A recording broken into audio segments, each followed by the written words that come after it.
The Republican presidential candidate and Ohio Governor John Kasich now joins us gleefully from Columbus. Welcome, Governor. Thank you. You heard some cheering when John Boehner's resignation was announced in some quarters. You've known him for a while. Long time. Yeah. Give us your reaction to his resignation. Well, I'm saddened. I think John was a very, he's a great guy. He's, in an interview, sort of described it all, didn't it? It's a shame that people weren't seeing that earlier on. You did a very good job in the interview. But look, I was there in the 90s when we actually got things done. Think about it. We changed the welfare system, which had been in place for about 40 years. We balanced the budget, of which I was the chief architect.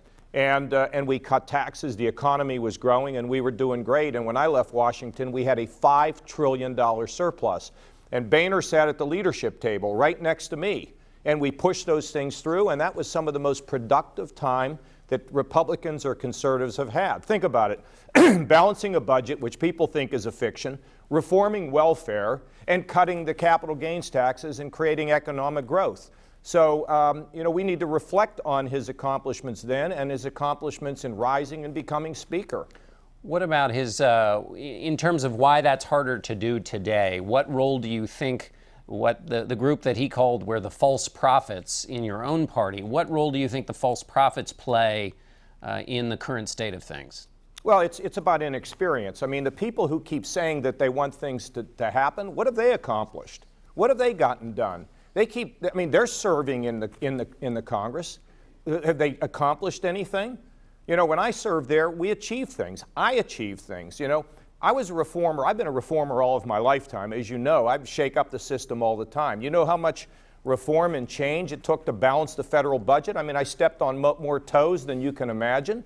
Coming to Ohio and reforming things out here, this state was about dead. Now we're doing well. People didn't think I could do it. You know how much we had to shake up? And so a lot of the people who were doing the complaining and saying, why isn't anything getting done? Maybe they ought to look in the mirror. What have they accomplished? I mean, are they just speech makers? Are they just people out there yelling and screaming? But John, I have to disagree with your panel. When I travel around this country, and I was just in South Carolina, I was in New York, in Boston, in Iowa, maybe people are yelling loud, but at the end of the day, people are now beginning to say, what can you do, Governor, to bring people together to accomplish things? So sometimes you hear loud voices out here they're the ones that get the attention and get the headlines. Right? I got to tell you, at the end of the day, I believe the Republican Party will pick somebody who is a reformer, who is a change agent, but who has accomplished things and have experience. So all these people yelling and screaming, you ask them, what have you accomplished for the time that you've been in public office? Be an interesting question, wouldn't it? It would, and we appreciate your help there on the question asking front. Let me ask you this, though. Two of the people who are now out of the Republican race, they did stuff. Governor Perry, Governor Walker. They had accomplished things. They had experience. They are no longer able to run for president. So what does that say about the climate in which you're trying to make the case that you just made? Well, there's three things you need to be president, in my opinion, said by a smart Democrat. One, you got to have issues. Two, you have to have vision. And three, you kind of have to be likable. You got to have at least two of those three. And, I think in regard to Scott Walker, he'll come back. He may be president someday. They just kind of got over their skis. They spent a lot of money and they ran out of money. You got to husband your resources. But what I have found, as you know, my campaign has gone on for slightly more than just 2 months, John. And I'm in the top tier in New Hampshire. I'm beginning to rise in Iowa.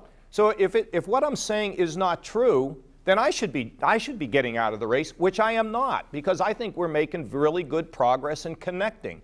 But remember, people want change. They want reform. They want to see something done, but just carping about it and whining about it and making speeches about it doesn't get it done. America needs to solve problems. In some ways, it's even a national security issue.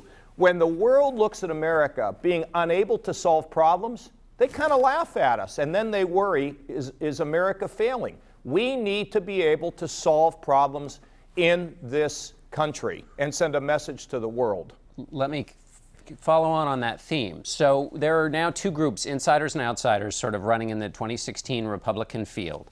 You've worked both in the public sector and the private sector. Those who are coming from the private sector who are running, are they making unrealistic promises about how they can come into office and just sort of whip it all into shape with their private sector know-how? Well, look, I respect people who are in the private sector, but you know, if you want to get things accomplished in government, you need to know how it all works. You need to know how you've got to maneuver things and bring people together. Now, I want to repeat one more time. Nobody has shaken up the system more than I have. A military reformer in a Republican Party, challenging my own party on balancing the budget and driving change, coming into Ohio where they said I was going to have to raise taxes rather than balancing the budget by cutting taxes. I've always been unorthodox in this and against the grain. But you know what? I know how to get it done. So again, John, if we elect somebody that doesn't know how to get it done, who makes a lot of promises, what have we achieved? Even if Republicans win, we have to solve the problems of immigration, of balancing the budget, dealing with entitlements, rebuilding the military. And by the way, when you rebuild the military, you better reform the Pentagon. I sat on that committee for 18 years, and I know the challenges in terms of delivering resources that get to the men and the women in the services and not into the bureaucracy. A lot of challenges out there. You know, the other thing I was struck by is you played that Governor, I'm afraid I'm going to have to interrupt you. We've run out of time. Okay, we'll do it longer the next time, John. Excellent. And I'll see you out there on the campaign trail. We really appreciate it. We'll see you soon. I'll see you.